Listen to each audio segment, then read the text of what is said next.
Hey guys, welcome to another week, another teaser. So this one will be from the 16th until the 20th of March. Let's see what we have coming up on Monday. Nkosi and Kwezi Way. Nkosi. Jeez, where's my mind at? Okay, let's go.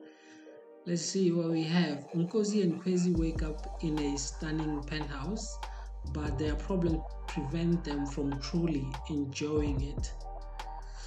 Lehasa threatens to destroy Bully if she doesn't keep her mouth shut about their past. About their past, Bully as in not the lawyer, the wedding planner. Well, that will be interesting. That will be interesting. Tuesday, Peterson faces pressure from his superiors as he closes in on Kwezikazi and Nkosi. Pressure to close the case, catch the criminals and close the case. Tensions escalate in the home household after Melita resigns from the hospital. I can't blame her. I mean, so it's like, okay, what can you do? I mean, at the end of the day, it's a free world, right? So if you have been in a situation like she has, and that very same individual gets employed in the very same company that you are employed at, would you resign, like try to move away from that? Or if you're man, what could because here's what I'm thinking. Mr. Homo, I don't think he has any choice.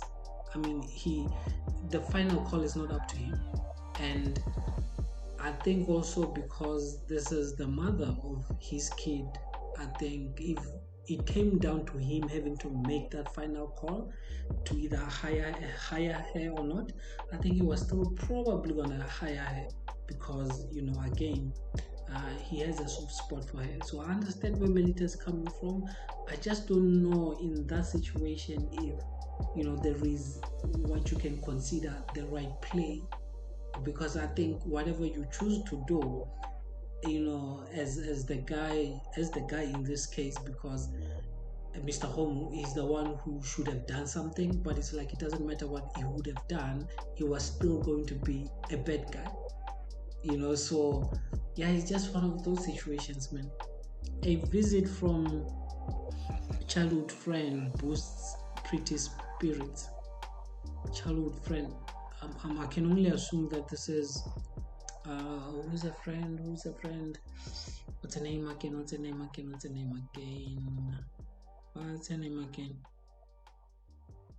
Yeah, the girl who works at the hospital. What's her name? A best friend. But why childhood friend though? Why not just say a friend?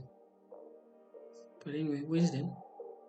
A shocking video causes panic and prompts a sudden trip out of town for someone. This someone is Mr. Tulu. Like I've said before, I'm enjoying whatever is happening, the storyline around this guy. I'm enjoying it. Pretty put on a brave face, but someone close to her can see the pressure mounting. Someone close to her, the friend, or can I say Lehasa? The friend or Lehasa? One of those two. Melita grapples with self-doubt after her resignation.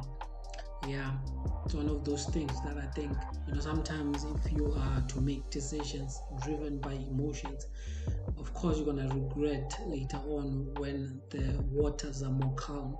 So I think the best way is always step away. I think maybe what you should have done instead of resigning is to take a long holiday. Well, not holiday, a long leave, so that she can try to reason with her mind and see what the best way will be for her. And her emotions at that point will also have lowered, so she can think clearly to a certain extent.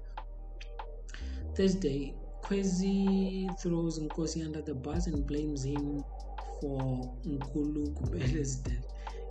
Like it's crazy. It's crazy. I just don't know though why this is being brought up now. We had this storyline before, and it was never, you can say, concluded. But now we are revisiting it, and there's still a high chance that still even now it won't be concluded.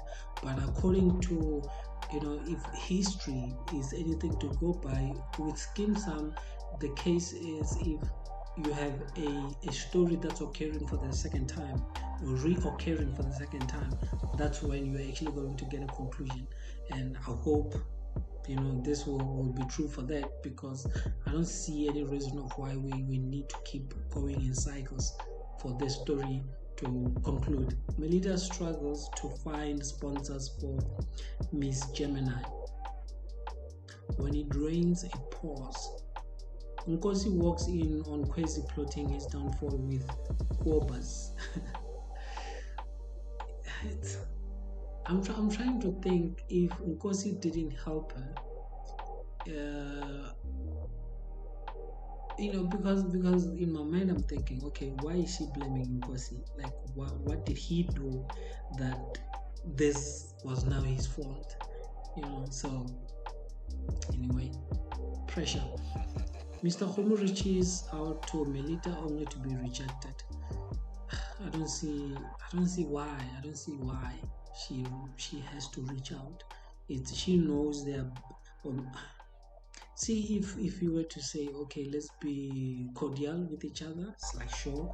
Let's be civil with each other, like, sure.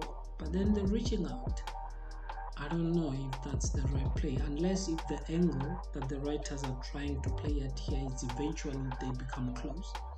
Unless it's that the Whiteley's attempt to be kind to Pax backfires. Not much to add there. So that was it for this week.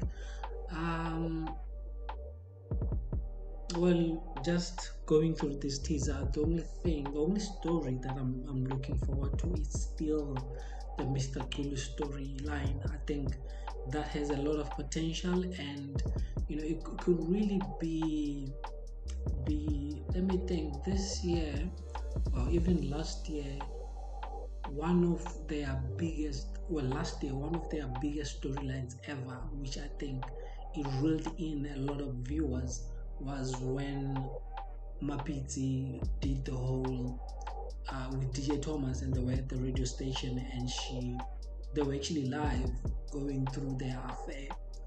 I think that was the biggest last year. So this year so far it's nothing, maybe, but so this storyline, the Mr. Kulu storyline, has the potential to be just as big as that one. In terms of catching some eyeballs. But then we'll see how it goes. Other than that, until next week, I'm Young. I'm out.